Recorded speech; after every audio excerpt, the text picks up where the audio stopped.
Welcome to this episode of The How of Business. This is Henry Lopez, and my guest today is Eric Coffie. Eric, welcome to the show. Hey, Henry. Thanks so much for having me today. Thanks for being with me. Thanks for taking the time.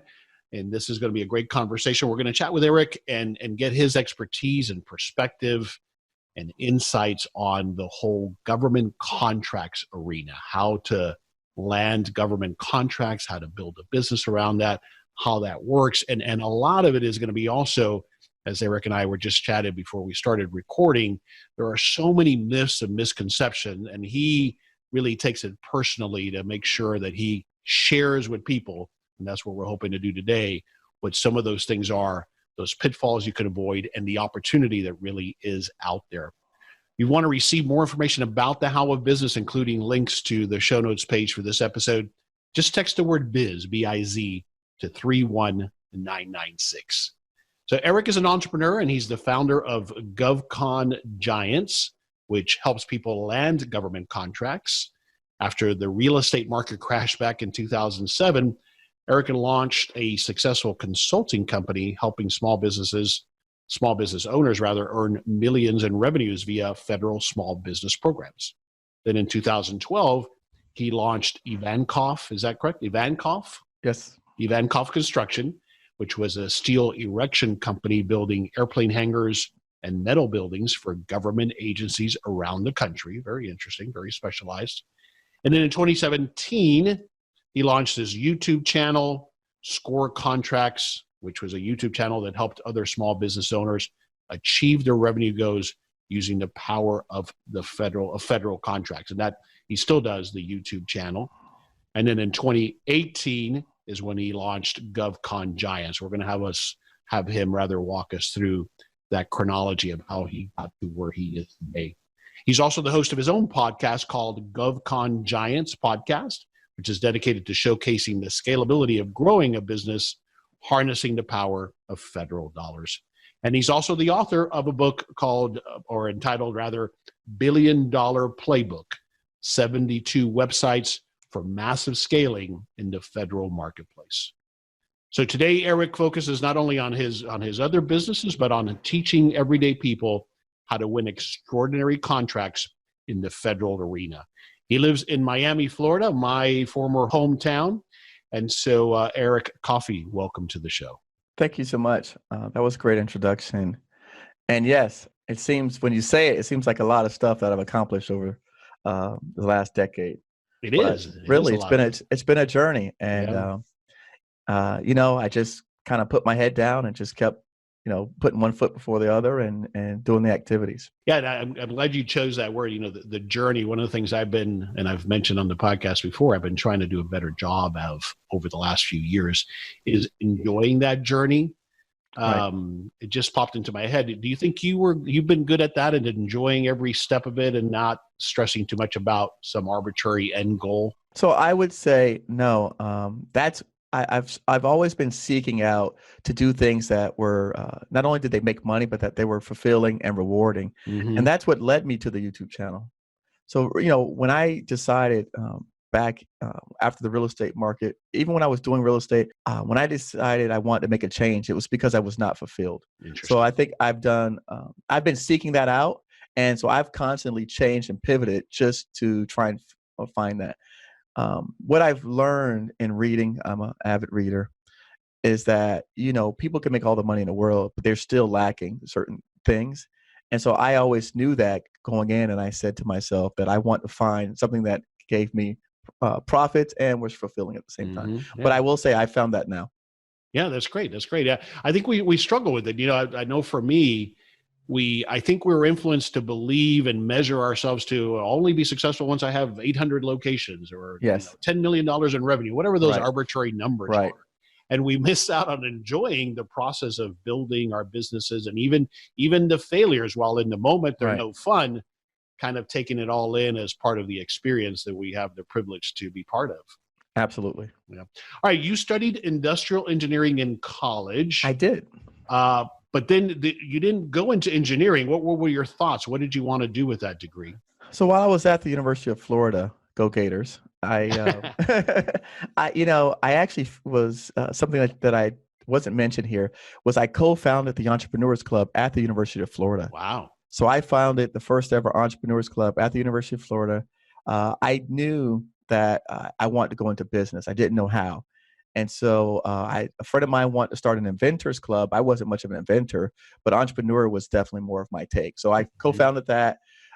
We had our first ever business plan competition. We raised $5,000 from a successful local private donor. It was a business owner, Marty Puranek, believe it or not, I remember his name. And that's back in the days when we were doing dial-up, and he had a dial-up internet company, and he gave us $5,000. He took a chance. The guy was 27 years old. He gave a bunch of college students $5,000 to have a business competition, and from that we started a couple companies, and so I had that entrepreneurship bug from college days. Yeah, where did that come from? Were there influences? Was it modeled? I would say, I don't know. I've always been since a child. I sold lollipops. I've sold flags. My mom had me do Amway presentations. Wow. So so I remember that at like 11, 12 years old, I was doing the Amway sales whiteboard presentations on the poster boards that you flip and you write the markers on them. Right. Yeah, I was doing that in homes and teaching people about Amway. And so it's, I can't really say. I was always a leader. I will say that. My parents will tell you. I signed myself up for gifted in the second grade, so I was always a leader. I know she remembers that. Since I remember, I would tell my parents I'd sign up for things and just have them basically Uber me around. Yeah. Well, they must have instilled in you that sense of setting high standards and believing in yourself. I have to believe. Oh yeah, absolutely. Well, I could say my parents have been married almost 60 years now. Wow. And so same mom, same dad, very strong family. All my siblings, brothers, sisters were all come from the same family. So I guess I had a solid upbringing. I didn't have any issues in the homes, no divorce, anything like that. So it was definitely I had a great foundation that I started from. I can say this. I'm very, very. I think I had one of the best childhoods that I could remember. That's fantastic. What part of Miami did you grow up in? I grew up down further south near Cutler Ridge in an area called Goulds. It wasn't a great area, but we didn't know any difference at the time. Right, but it was certainly back then it was very isolated and probably a little community onto its community. Yep, everyone. There was all family, so you know your neighbors, and you know the people around you and things like that. We were very safe, secure. And then when I was 12 or 13, my parents bought a second home. And then we moved into that second home, which was in an area called South Miami Heights near Southridge Senior High School. That's great. Yeah. Wonderful. I grew up mostly in Hialeah and parts thereof. My parents are Cuban immigrants, as you can imagine. All right. Yeah. Anyway, so you had several kind of careers: real estate, to program development. When did you start your first business? Was that in 2007? No, I started my first business in college. So actually, while I was at University of Florida, I started a business developing. It wasn't called apps back then; they were called software for PDA devices. And I developed software. We actually raised $300,000. Is that right? So we raised $300,000. We were building kind of like what the Fitbit does now, but back then PDA devices. So that was my very first venture in a business. Had some issues with the business partner, end up coming back home, taking a job for about 6 months, and then launching into real estate. All right. So real estate is then what gets you into that. That interested you, and that led to construction as well. Yeah. So while in real estate, again, like I said, I was looking for something that fulfilled me. I was making great money, but I still didn't feel fulfilled. And so a friend of mine who owned a bunch of real estate told me about development, becoming actually a developer. And so that's what made me pursue my contractor's license, was to potentially become a developer. But as you know, when the real estate market crashed, 2008 timeframe, there was nobody building homes anywhere. So I was stuck with a construction license and no homes to build. Wow. So what did you do then after the crash? I was fortunate that I did own some real estate property, and believe it or not, the guy who installed my air conditioning introduced me to someone who was familiar with the world of federal contracting that he thought I should meet and that he thought could help me. He made that introduction, and he talked to me and introduced me to the world of federal contracting, and he told me about the potential of it. And so that was my first introduction and like even working knowledge of the federal arena. I see. And so is that what then presented the opportunity with Evankoff to Yes. go into that? Yeah, tell me about Right, that. exactly. So, yeah, so that gentleman said, "Hey, listen, let's get together." His company had all the bandwidth, the resources. They had been around 20 years. He was, 20 years my senior, and he said, "Hey, if you can figure out this government contracting, how this whole thing works, we will, and bring the contracts in, then we'll get the work done." And so that's kind of what we worked together doing that I see. successfully. Successfully. Yeah, So yeah, then around 2017 is when you start sharing some of this knowledge on YouTube, right?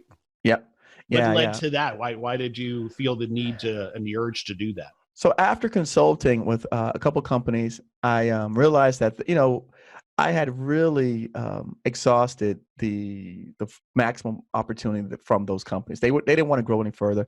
I launched Evankoff Construction, went out there, started doing my own projects, and then I got beat up in the private sector. They beat me up pretty bad, Henry. They didn't take any prisoners. And so I was beat up, lost a bunch of money.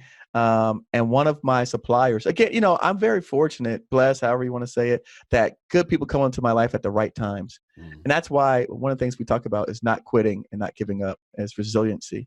Someone that I owed $30,000 to came to me, a supplier of mine, and said, "Hey, when you first got started in business, what did you do successfully and what did you enjoy?" And I said, "It was federal contracts." He said, "Go back to that." Mhm. And so when I was at my lowest points, I take a look at I reevaluate myself, and I said, I need to get back into government contracts. So in around 2016 is when I started pursuing federal contracts again. I would basically rebooted my business, got back up and running. And around 2016, 2017, I won a significant award that was $5 million. And I had a company that did $30 million in place that was doing all the work for me. And Mm. so I didn't have to do any of the actual work. Not even only thing I did was really collect the checks and then cut them a check back. And so I had that 2-year stretch that I knew this was going to last, where I was just going to be receiving, 5 figures a month income, right? And then not having to actually do any work. So that's what made me say to myself, you know what, let me go ahead and take the time that I have to invest in giving back to other people instead Who of what was I knowledge. managing the operations of that business then? No, the company that I hired did the whole manage. They I ran see. All right. everything. So you were, for lack of a better term, the middleman or the Yeah, I facilitator. don't like to use that word middleman because I did get the contract, but yeah, for lack of better terms, yeah, you could say I was the middleman on that particular So opportunity. did that company act as your sub then? Is They that were my subcontractor, yes. got it? Yeah. Okay, But understood. because they were so, again, they were $30 million. So they had hundreds of employees. They had all the staff. And normally, you're not that lucky, right? You've got to do some of the administration work. But they had a whole team that just did all the administration. And outside of, once we got the contract, I had to help them through because they had never done federal contracting. Hmm. So I had to help them with the upfront paperwork to get all the engineering and submittals and all that stuff approved, which was a couple thousand pages. But once that everything was approved and it came time to do the actual work itself, they didn't need any supervision. Got I it. mean, they hit the ground running, Yeah. and they knew more about the project than the engineers and than anybody on personally, even within the government or within the prime that gave us a contract. Yeah. All right. So then GovCon is then, I guess, the evolution of really formalizing, teaching others, and making a business out of that. Yes, definitely. Yes. So is that what you're doing full time now, or do you also have other businesses where you service government contracts? No. So right now, I'm still active doing government contracts as a consultant.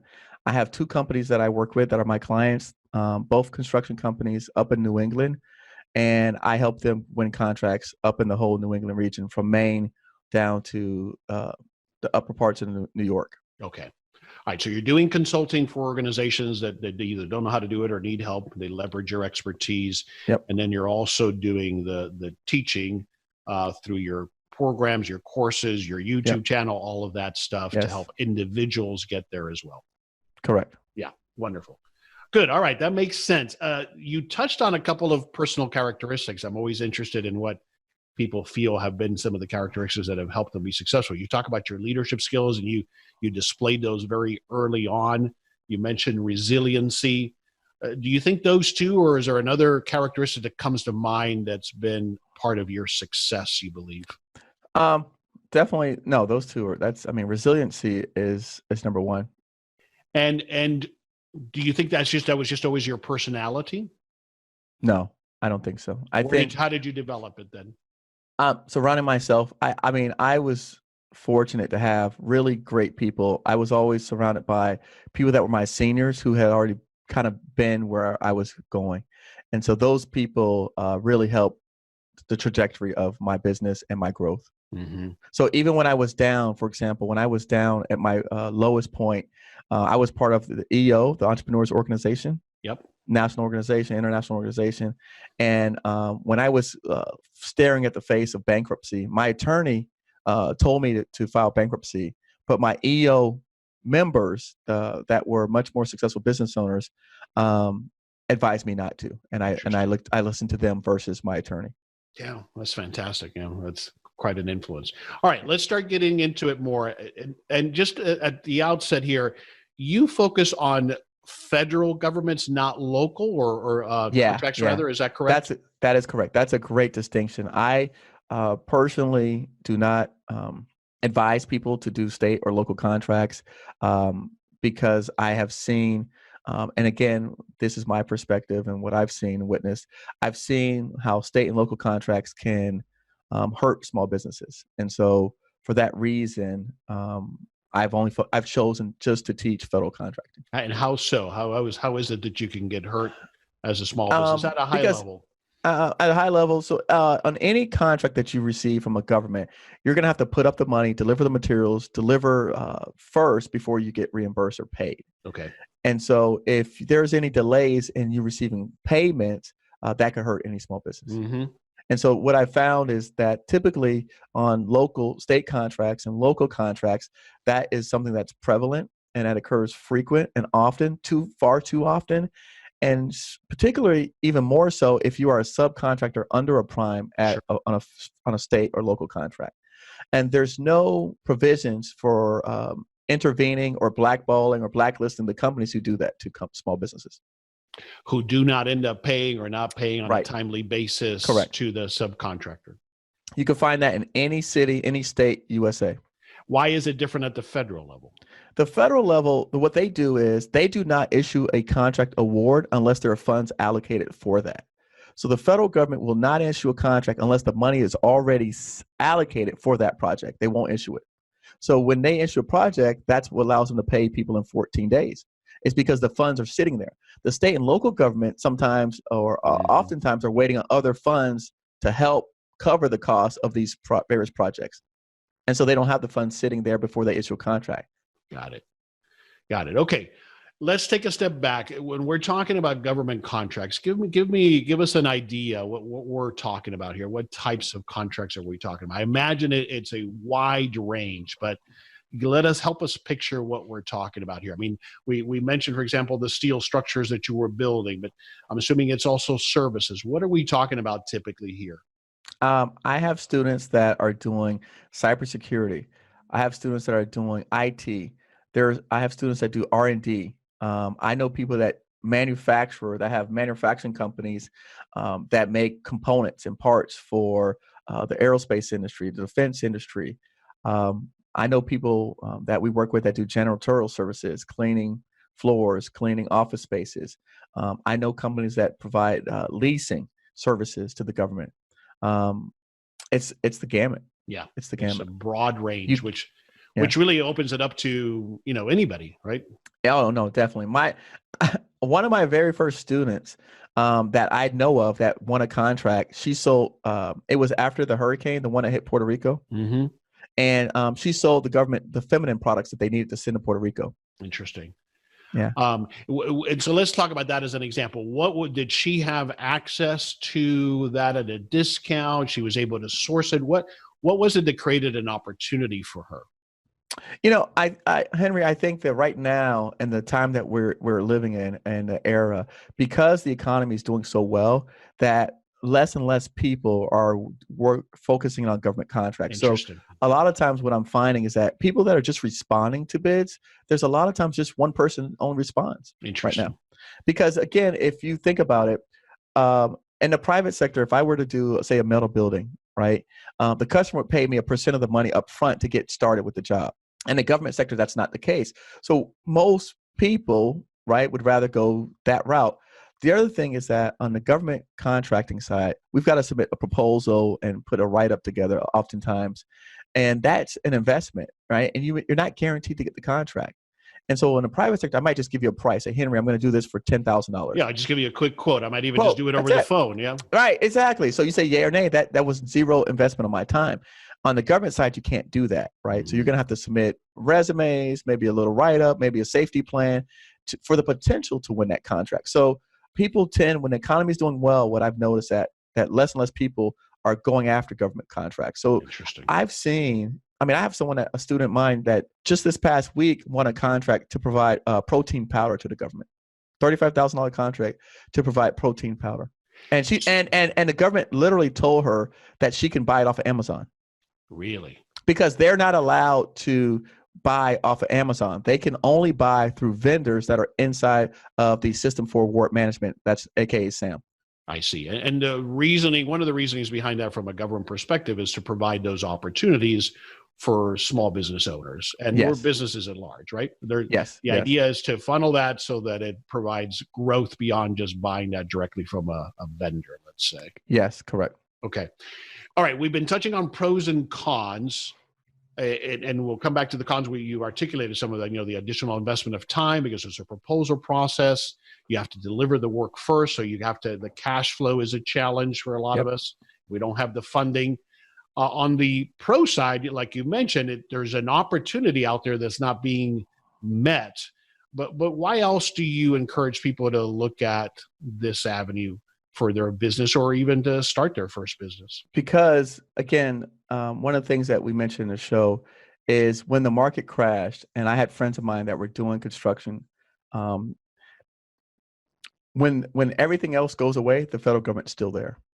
And if you develop relationships with agencies, with people in the federal government, what happens is oftentimes you become the incumbent. So you can get a lot of repeat business and consistent business once you built and developed out those relationships. Long-term business.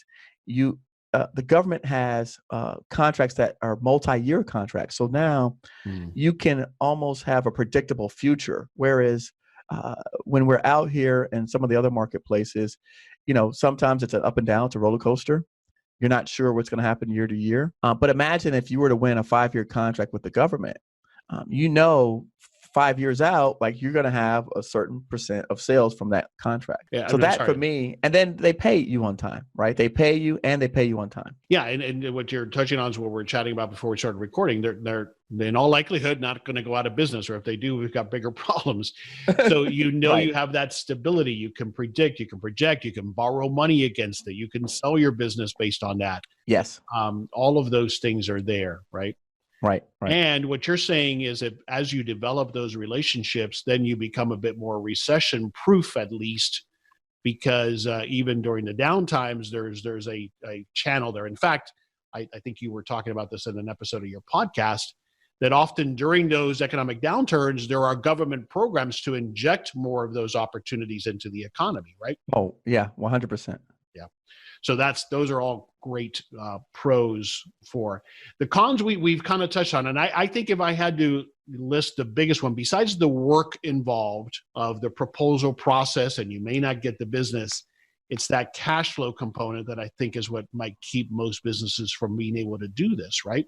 Yeah, that's definitely, the cash flow is a deterrent, and then a lot of the myths, because not every job requires a proposal. So for example, the protein powder didn't require a proposal.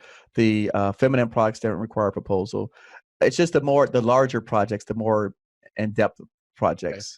Okay. But that's good to know, because ideally, if it's the first time for me, I probably would want to start small, obviously. Yeah, definitely. Okay, so let's talk about some other misconceptions or myths that you often are hearing. What are some of those other things that you often hear?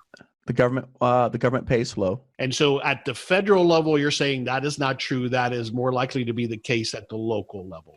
Yes, right. That's when people say that, you have to, because when people say the government, right? When you hear the government, yeah, that's municipality, that's state, so when people say government, that's a broad term. Right. But if you hear someone tells you that they have a government contract and they're paid slow, ask them, is it a federal contract? Okay, good qualifier. And qualifier. Yep. Some of the other things that I hear is that you need to be in business for 2 years, and that's not true. You don't have to be in business 2 years to win a government contract. Oftentimes, they don't ask you how long you were in business. What they look for is if you have done any type of past performance in the product or service that you're looking to provide. Mostly if it's a service, but if it's a off-the-shelf type product, then as long as you could deliver it for the price and the time, they're happy with. Yeah. And often if I do have an obligation to show experience, can I get that through a subcontractor that I bring to it? Yes, you can. You certainly can. Okay. So that's one way to address that. I don't have particular experience in this particular delivery of the service or whatever it might be. Right. Okay. Right. And by the way, Henry, since you bring that up, let's clarify that, because a lot of people say, well, I don't have federal past performance. You do not need federal past performance. You just need past experience. Okay. So if you were, let's say, the janitorial company, if you've cleaned up commercial buildings in your city, that's considered adequate past experience to make you eligible to go after a government contract. Sure. So let's run with that scenario a little bit further. If I have had my business, a cleaning business, that's fantastic. I have that experience. If I haven't, and the role I want to play more as a facilitator, then I might partner or subcontract with somebody who does have that experience and work together to go get that contract. Yeah, that's a great relationship. And that's a benefit to working with the government. The government recognizes these partnerships as teaming arrangements. There's an actual term that's used in the federal regulations that identifies those type of arrangements. So that's a common practice. Mm-hmm. And then the flip of that, me as I'm getting started, being a subcontractor to someone else or with someone else who has that experience or has landed these contracts before, is that a good approach initially as well? Oh, yeah, absolutely. I would say if you can become a subcontractor to a prime on a federal project, I would definitely say take that approach, because you're going to get paid to do the work and deliver the services.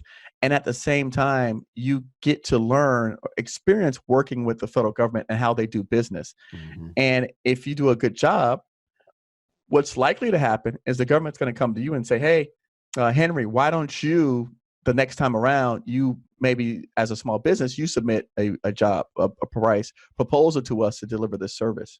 Interesting. Okay, I'd like you, one of the questions I have, or one of the observations I have, is that discovery is a big challenge, right? And it's hard especially since we don't know where to look to find these things. But I thought maybe if you could answer that question by walking us through at a high level what the process looks like, from identifying an opportunity through proposal. What are those steps at a high level typically? Now, if we're talking about just bidding contracts, then the government has a system which they just changed last week. The new system for discovering contract opportunities is beta.sam.gov. That's the new system. beta.sam.gov. Yeah, I know it's ridiculous. In fact, the fact that the name says beta, it's like that gives me no confidence. No confidence, right? But the previous system was fbo.gov, so it was federalbusinessopportunities.gov, and that system they retired it on November the 12th. Interesting. And so now they launched a new system called beta.sam.gov. I've written articles complaining about it. Other people have written articles complaining about it. It's only, again, what's today, the 21st? It's 9 days in, and it doesn't do half of the stuff that the previous site did. But of course, it's the government. You have to adapt. You have to learn those things. Going back to what we talked about in the beginning, I see this as opportunity, because if I don't know how to use it, likely that you don't know how to use it either, Henry. That's true. it's not like it's just me. It's at a disadvantage. We're all at, together in this whole process. So if I can figure this thing out, then I may could get a couple of extra opportunities. And by the time you figure it out. Right. Now, and then where does this SBA subnet come into play? Is that a duplicate database, or no? is The that something SBA else? subnet is so what that SBA subnet was created to. It was the intention when it was originally designed was for prime contractors, like these large organizations, to list jobs that they had for small businesses. Because what happens, Henry, is the government has a goal to spend 23% of all of their dollars with small businesses. That's their goal, industry-wide goal. And then they actually rate all of the different departments and agencies on how well they do at meeting that goal.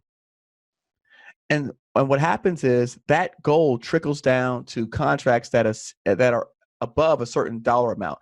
So, for example, if you have a contract, right, if Boeing or Northrop Group or any of these large firms you read about on the news or hear about on TV, if they win contracts that are $50 million or $100 million, they're supposed to also be giving out 23% of all their contracts to small businesses. They have the same goal to meet as well. Okay. And so SBA Subnet was created as a system so that they can put in there like a repository of all their opportunities that they can't get fulfilled. Okay. It didn't quite work out that well, which is why no one uses it. And what's happened in the past was that no one was actually policing whether or not they met their goals. So recently, they decided to start auditing some of the large companies. And so what you'll find now is companies who are put into SBA Subnet were typically audited and were not meeting their goals. And so now, as a result, that part of their plan, like the correction plan, is to list projects in SBA Subnet. I see. Okay. All right. So I find them either on betasam.gov or perhaps a sub opportunity on Subnet, the Subnet platform. But what's next at a high level? If you find an opportunity on betas.sam.gov, what we always do is we go through a bid, no bid qualification process. And one of the ways that you can do that, and this is something that I haven't shared publicly, but one of the ways that's really easy when you pull down a solicitation is if you type in the word shall. Those are all the things that you must have in order to respond to that solicitation. So you can go through and just by doing a word search for shall, those are the requirements that you must meet. And if you don't have all of the qualifications to do so, then that would be a no bid. Okay. So you do that first scan, identify the shalls, and if I know I can't meet those, that's not for me. Correct. Right. If it is, then I prepare whatever they're requiring in the way of proposal, and I submit that. Yes, correct. And then there's a period of time, and at some point they decide on who they're going to award it to. Is that correct? Yes. Right. And that varies widely, or is it typical? Or okay. It varies widely because what happens is, again, they will not issue a contract unless the federal funding is in place. So maybe because of the fact that they need it, one of the things that's I guess we'll go back to another downside is the federal cycles can be long cycles. And so it may take from the time that they procure something to the time they award it. It could be 6 months. Okay. And so with that in mind, they may go out and even though the funding's not there, they may go out and bid the job or put it out on the street. And they'll be explicit. They'll say the funds are not available. Like they'll say that.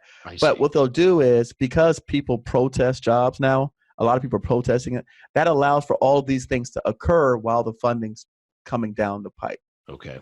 So you'll see that, and people get anxious, and they'll say, "Well, what's going on? It's been a couple months." But now, if it's a smaller job, under $100,000, those things you'll find those out in a couple weeks. Yeah. The smaller projects, because no one protested. Either you win or you didn't win. These are like off the shelf type items, common items that we could buy out of any store. Right? Those things typically they're rewarded in a few weeks. And then they'll tell you there's a period of time in which you have to deliver them. Now, one of the things that I always tell people, and this is where I see the issue, is they don't check the requirements and the specifications. Hmm. If the government says they want protein powder and they want whey protein powder, you would be surprised how many people offer up something that's comparable but not the exact item. Really? Okay. Yeah. And Yeah. you're by and large wasting your time doing that. Yeah. No, that's terrible. That's a terrible strategy. Yeah. Whatever even if their specifications don't make sense to you, you still have to provide a price for what they're asking for. I see. Okay. All right. We'll start to wrap it up here on this deep dive. Getting started. I always want to know what your thoughts are on getting started. And it seems to me like there's a couple different scenarios. If I don't have an existing business, I guess I could treat this maybe as a side hustle because I have this time lag before I might land a contract. It seems like then more ideally, if I have an existing small business, I can use this as a potential to grow my business, but I got to allow again for that time to land that contract. But where do you typically advise someone gets started, or how, or what they need to work on? What I advise people is, I don't advise you to start off by bidding contracts. That's not my recommended path. I always tell people, let's start off by doing market research. Let's find out what particular agencies buy the services that you deliver. And the reason So let me interrupt you here, that you deliver. So in other words, ideally, you're already doing or delivering that service. Maybe not all the times, but I mean, again, if you have an existing business and you're providing some type of service already or product, what I advise people is to go online and to find out which agencies are buying those products and services. Okay. Because the government is transparent. So you can go back and all of the history is inside of a database on the website www.fpds.gov. So that's Frank, Paul, David, Sam.gov. And so I go on there, you can type in your product code, your service code, and it will populate all of the times that the government bought that service in 2019, 2018, 2017. It'll also tell you who are the major buyers. It'll tell you who are the agencies that are buying this. It'll tell you where they bought it, how much of it they bought, how many people competed on it. And so that's where I tell people to start, is find out who's buying what you sell. And then from there, you help them develop a plan for, okay, now we know for those opportunities. Yeah. Right. Let's start engaging with those persons who are regularly issuing out those opportunities. Because what happens is when you go on beta.sam or FBO, that's only about 50% of all the total opportunities that are inside of your particular arena. Everything else is being negotiated or sole source or in another system. It's not necessarily being listed on that platform. Okay. All right. So are you saying you begin to develop personal relationships with these people, or with those? Okay. Yeah. So within the government has, and again, going back to the federal arena, why I love them so much, the federal government, every agency, every one of them has a department of small business that is geared towards getting you business with their agency. There's a person dedicated to work with you to help you break into that particular agency. Yeah, I mean, that's how they're measured. That's how they're going to be evaluated. That's right. Yeah. That's right. And so that person, when you go to them and you give them your business resume, which is called a capability statement. When you go to them and you say, hey, my company, I'm a janitorial company, I've been around 2 years. They're going to sit down and say, okay, but remember, Henry, we did our research first. So we already know that they buy our services. We're not just going to the one that's closest to our neighborhood. You follow me? Yep. Absolutely. So we know who buys our services. We're going to go that agency. So let's say, let's say the U.S. Coast Guard. All right. You grew up in Hialeah. There's a Coast Guard base over by the airport in North Miami. There's a Coast Guard base in Miami Beach. Right. We're going to meet with the Coast Guard. We say, hey, we noticed that in 2018, you bought so much millions of dollars in janitorial services. We are a janitorial service company. We would like to know, how do we start to do business with your agency? And they tell you what you need to do, where you need to go, who you need to meet, who you need to talk to. And then what that does is now you're in front of the opportunities before they come out. You're not waiting for them to come out and then trying to get prepared after the fact. Okay. So even though if you do the reverse, you may look at the shalls and say, I can't fulfill this. But if you knew about that 6 months prior, maybe you could put together a team to go after it when it was released. Yeah. And that's what I would spend my time doing. Yeah, that makes sense. And so what it comes down to then is that for all of this, Eric, you have to be willing to have the discipline and the resiliency to stick with it. This is not a short-term game. This is a long-term thing, I think. Yeah, definitely. Yeah. All right. So we could talk about this for hours, but really what people need to do is understand a little bit more about the services that you offer to help people get started with this. Well, I can tell you, for people who have never heard about government contracts and they know nothing about it, I do offer a free course, Henry. So everyone can go to www.freegovconcourse.com. And that's a free course that anyone could take. There's 18 lessons in there over a 9-day window that tells you how does it work. I walk you through examples of how it works, the tools you need, the resources you need, everything that you need, and then helps you actually get registered to become eligible and qualified to start doing business with the government. Free. Perfect. So we'll have a link to that definitely on the show notes page. So I appreciate that. Yeah. And then you can always go to my YouTube channel. Type in my name, Eric Coffie, ERICCOFFIE. If you Google it, all my YouTube content will come up. And I'm constantly putting questions, comments, sharing resources with people, feedback. And then if you are ready to actually, if you're already registered and you're already, you're in the arena, but you're not successful, you're not winning contracts, then I offer a course at govcongiants.com. And that's my advanced course where, once you've gotten registered and you have an idea of how this thing works and you want to start doing some of these advanced techniques, because, one of the things, Henry, that I do is I don't actually go out and bid contracts. I negotiate most of my contracts. 90% of all the work that I do is negotiated. So the government calls me directly, emails me directly and say, we have a project. Eric, we need your help. Can you give us a price? It never made it on any public board or anywhere. And this is perfectly legal. Sure. So that's the kind of stuff that, I want people to understand that's powerful that you can do. And that's why, again, and only in the federal arena, they're going to give you a heads up and say, hey, we've got something coming down the pipe and we need someone. And we already know, like, and trust your company, right? You know how it is. Build that relationship. And we want you guys to give us a price for doing this particular work. And then they give us a contract. We do the work and we get paid. It never was posted or advertised on any website anywhere. Fantastic. All right, great stuff. And of course, there's also your podcast. It's a lot of free information as well. That's Govcon Giants is the name of the podcast. Yep. Your current book is $1 Billion Playbook. And then I think you've got a new book coming soon, right? Yep. I'm actually, I'm in the process now of writing a new book, the Govcon Launch book.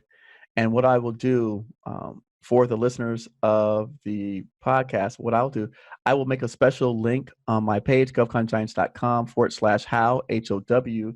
And I will be willing to give away anyone who pre-registers for the book a free copy to just pay the cost of the shipping.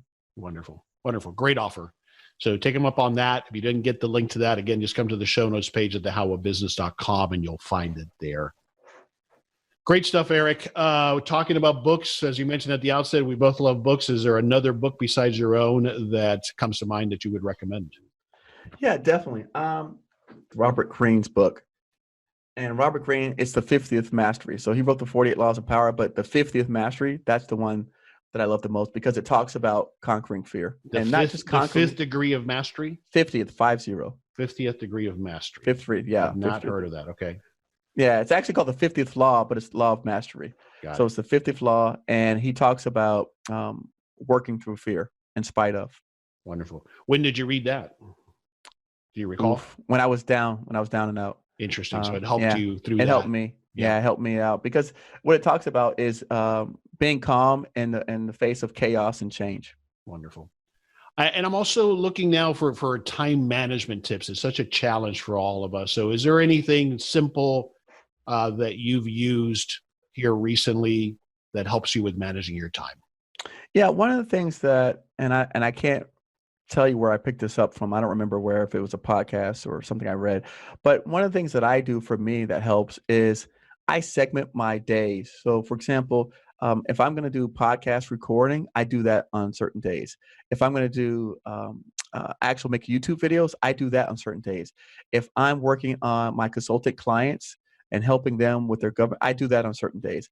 And that allows me to be able to really focus Mm-hmm. and not just like regular, like laser beam focus in on those particular activities for that day.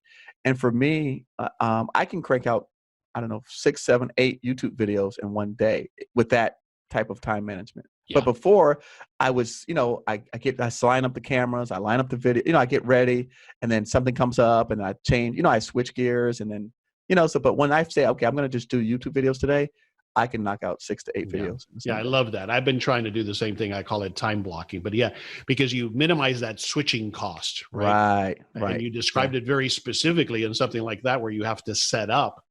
Right. So thanks for that advice. All right, we'll wrap it up with this. What's one thing you want us to take away from this conversation we had about government contracts? I want everyone to know that government contracts is not just for the big companies.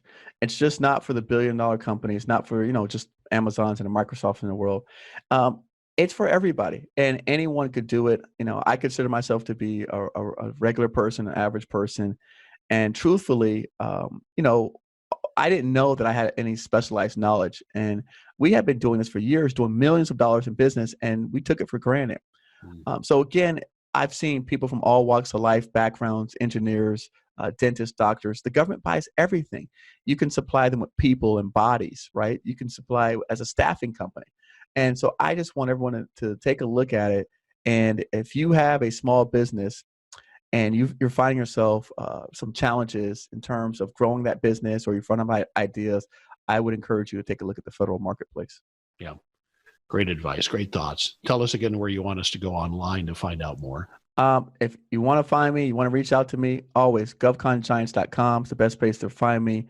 And my YouTube channel, Eric Coffie, just Google my name, and I'm constantly forever making videos. Wonderful. Again, it's Govcon's Govcon Giants, right? Yep. GIANTS.com. Wonderful. All right, Eric, this has been a great conversation.